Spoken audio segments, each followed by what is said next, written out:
ओम शांति। आज 16 अक्टूबर 2024 के महावाक्यों के मनन चिंतन में प्यारे मीठे बाप दादा ने कहा कि हम बच्चे माता पिता के सम्मुख बैठे हैं सुख पाने के लिए। तो वो हमारे माता पिता मीठे बाबा हमें इस अपार दुखों की दुनिया, घनेरे दुखों की दुनिया, जहाँ चारों तरफ दुख ही दुख है, उससे निकाल कर अपार सुखों की दुनिया, जहाँ पे अपरम अपार सुख है, वहां ले जाते हैं। बाबा का बच्चा बनने के बाद हमारे जीवन में सुख आ जाता है। अनेक बच्चों ने अनुभव किया है। उस दुख की महसूसता होती नहीं है। थोड़ी बहुत पेपर परिस्थितियां आती हैं, पर वो फिर ना के बराबर है। पर अगर हम प्रैक्टिकल में हॉस्पिटल जाएं, अनाथालय जाएं, या जहाँ पे किसी से हम जानकार से पूछें अगर उसको दुख है, तो इतने गहरे गहरे दुखों की बातें बताते हैं। टीवी खोल के देख लो, उसमें अनेकों अनेक दुखों की बातें, कहानियां भरी पड़ी हैं। बाबा ने हमें इससे बचाया है। उनकी छत्र छाया में है, वो महसूसता नहीं होती है। पर हमें स्वयं जो सुख के घेरे में आ गए हैं, जो बाबा हमको उस अपरम अपार सुखों की दुनिया में ले जा रहे हैं, तो हमारा फर्ज बनता है एक तो बेहद की सकाश देना, और बेहद की आत्मा भाइयों को ये मैसेज देना बाबा के आने का, ताकि उनको भी वही सुख प्राप्त हो जो हमको हो भी रहा है और आगे और ज्यादा होने वाला है। पर पुरुषोत्तम संगम युग पे जो सुख हमें मिलने वाला है, वो उस सत्युग के सुख के आगे भी, उसके आगे, यानी जो पुरुषोत्तम संगम युग पे हमें सुख मिलने वाला है, उसके आगे स्वर्ग का सुख भी कम है भरपूर, 100% है। तो दोनों की तुलना करेंगे तो पुरुषोत्तम संगम युग का सुख बड़ा हो। अब हम कहेंगे कि अभी तो ऐसा महसूस नहीं होता है, पर थोड़े ही समय में ये सब महसूसता हमको होने लगेगी, क्योंकि बाबा ने अनेकों अनेक मुरलियों में ऐसे पॉइंट कहे हैं। हीरे तुल्य जन्म, हम हीरे, ये युग जो है ये भी हीरे तुल्य है, हमारा जन्म भी हीरे तुल्य है। तो अगर महसूसता नहीं हुई तो बाबा ऐसे थोड़ी कह दिया हीरे तुल्य। हीरे का मतलब हीरा, वो महसूसता होनी ही है। अतीन्द्रिय सुख, अभी कहते हैं जी अतीन्द्रिय सुख की तो कहीं भाषण ही नहीं आ रही है, तो ऐसा तो है नहीं कि ना आए। और बाबा ने ऐसे ही कह दिया। बाबा की एक एक शब्द 100% सत्य है, और वो इस पुरुषोत्तम संगम युग पर उस अंत से पहले होना ही होना है, निश्चित है। कैसे होगा, कब होगा, वो तो फिर समय और बाबा ही जान, ड्रामा और बाबा। फिर बाबा ने कहा कि एक बाबा ही रिजर्व रहते हैं, पुनर्जन्म नहीं लेते हैं। तो ये जो जन्म की प्रक्रिया है गर्भ में जाने की, ये प्रक्रिया हमें इस चक्कर में फंसा देती है। इस प्रक्रिया में आने के बाद हम इस चक्र से निकल नहीं सकते जब तक कि इस चक्र का अंत ना हो जाए। यानी ये एक भूल भुलैया है, जिसके अंदर एक बार घुस गए तो वो समय पीरियड जब पूरा होगा, उसी समय पीरियड के बाद उस भूल भुलैया से हम बाहर निकल सकते हैं। हम चाहे कितनी भी कोशिश करें, उसमें पहले कितने पुरुषार्थ करें, जैसे सन्यासियों ने किए हैं, पर बीच में उस चक्कर से कोई बाहर निकल नहीं सकता।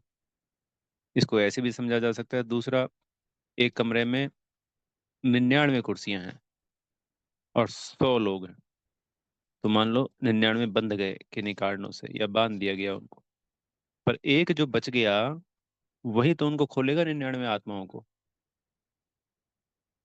अगर उसको भी बांध दिया जाए तो फिर कौन किसको खोलेगा? फिर तो सब बंधे हुए हैं।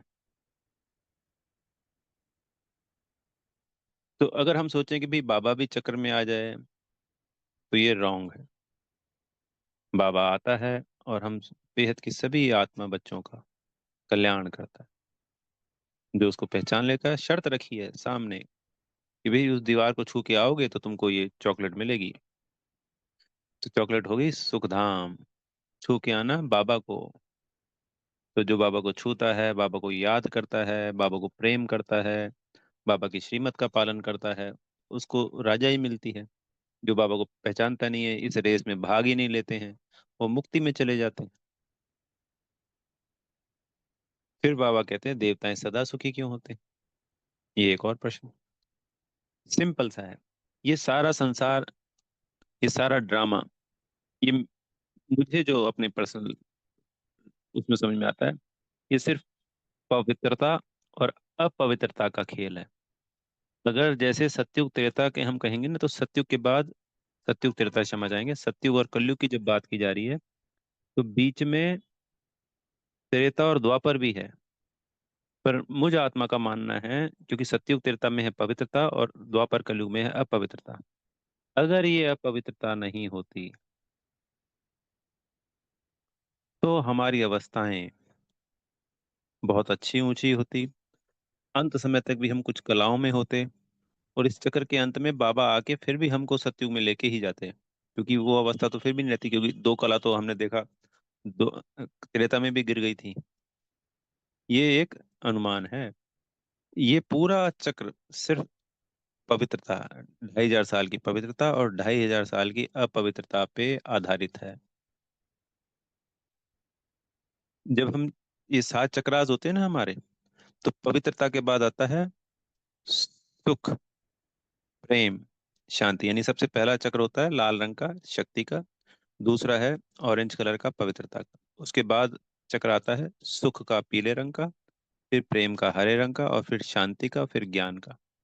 तो पवित्रता क्या हुई? आधार हुई सुख, प्रेम, शांति का। जब पवित्रता नहीं है तो ये भी नहीं है। तो देवताएं संपूर्ण पवित्र होने के कारण सदा सुखी हैं। हम कहते हैं जी हम बचपन में बड़े खुश रहते थे सबके सब। बचपन में खुश नहीं रहते थे, पवित्रता थी तो खुश थे। जैसे ही फिर कहते हैं शादी के बाद भी चलो कई अच्छे खुश रहते हैं, पर सत्युग त्रेता में भी तो शादियां होती हैं ना, तब भी वो खुश रहते हैं, क्योंकि पवित्रता बीच में है।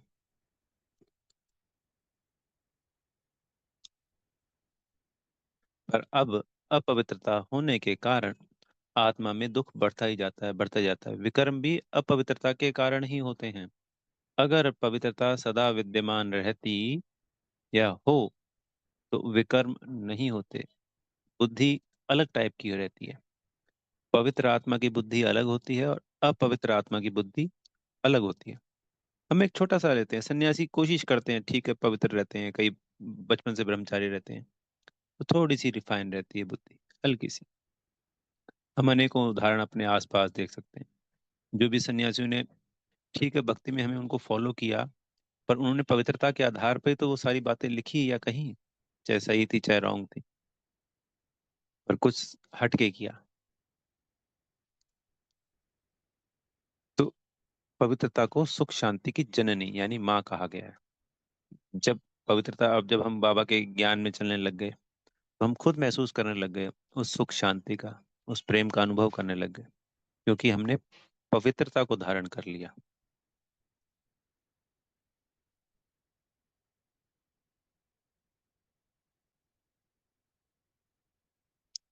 फिर बाबा ने आज मुरली में हमें क्लियर किया कि जैसे हम कहते हैं ना, तुम मात पिता हम बालक तेरे, तुमरी कृपा से सुख घनेरे।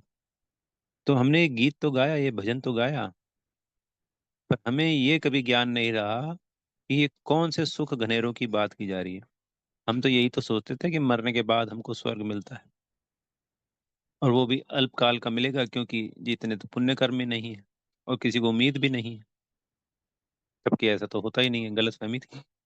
और उस स्वर्ग में हम जाने के लायक होंगे, और इस स्वर्ग में इतने दुख होंगे, सुख होंगे कि सुख ही सुख होंगे। पहले तो यही सोचते थे, उस स्वर्ग में तो दुख भी होते हैं। सत्यों की हम जो बातें करते थे, तो उसमें देवी देवताओं के साथ अनेक राक्षस दिखा दिए, अनेक दुख दिखा दिए, अपवित्रता भी दिखा, सब कुछ दिखा दिया। यहाँ तो 100 के 100% सुख है। और कितना सहजता से बाबा हमको सत्युग दे रहा है। सिर्फ ये पढ़ाई पढ़नी है, सत्युग हमारा। बाबा पे निश्चय हुआ, पढ़ाई पढ़ी, सत्युग हमारा। सिंपल।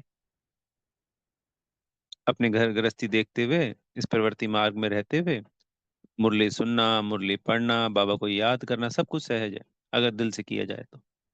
दिखावा करेंगे, कोई प्राप्तियां फिर भी हो जाएंगी, पर वो फिर दिखावे जितनी ही प्राप्तियां होंगी। इसलिए कोई भी चीज करें दिल से, सच्चे दिल से।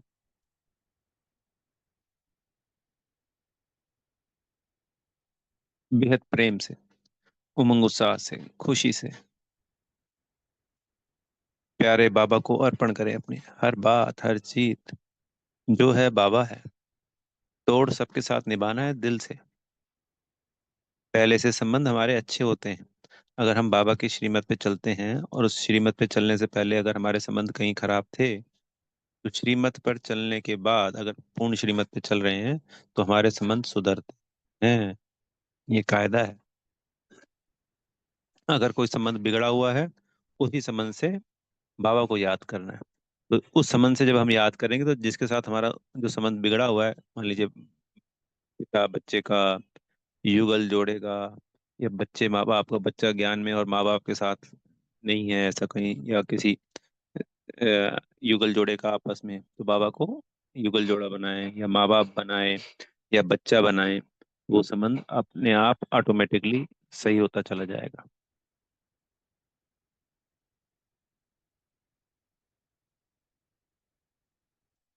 फिर बाबा ने आज वरदान में हमको दिया है कि धारणा स्वरूप द्वारा सेवा करके खुशी का प्रत्यक्ष फल प्राप्त करने वाले सच्चे सेवादारी।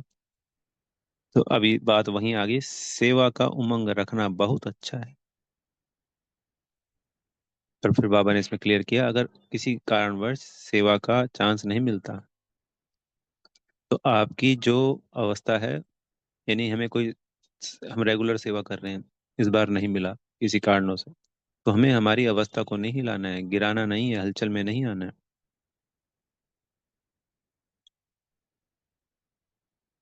तो बाबा ने इसमें एग्जाम्पल भी दिया है, ज्ञान सुनने का चांस नहीं मिलता, तो आप अपनी धारणा स्वरूप का प्रभाव डालते हो, तो सेवा की मार्क्स जमा हो जाती है।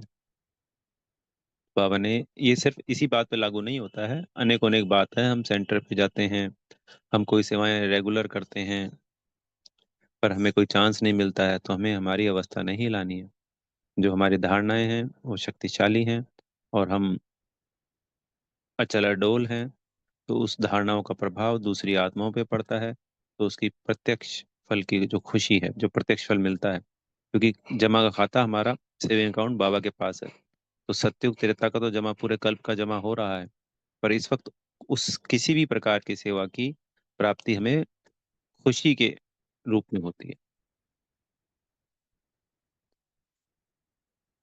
और फिर बाबा ने स्लोगन आज बहुत सुंदर दिया कि सच्चे दिल से दाता, विधाता, वरदाता कौन है? बाबा। वही दाता है, वही विधाता है, और वही वरदाता है। तो उनको राजी कर लेंगे तो सदा रूहानी मौज में रहेंगे। तो बाबा की श्रीमत को पालन करना ही उस दाता, विधाता और वरदाता को राजी करना है। बहुत सहज, बहुत आसान। अच्छा। ओम शांति। बहुत बहुत धन्यवाद प्यारे मीठे बाप दादा जी का, आप आत्मा भाइयों का, और बेहद की शुभकामनाएं सदा। बाबा की श्रीमत का पालन करने वाली श्रेष्ठ आज्ञाकारी फरमान बरदार, ईमानदार, वफादार आत्मा भाई हैं। आत्मा बाबा के बच्चे हैं, और मुझ आत्मा के भाई। ओम शांति। बेहद की शुभकामनाएं।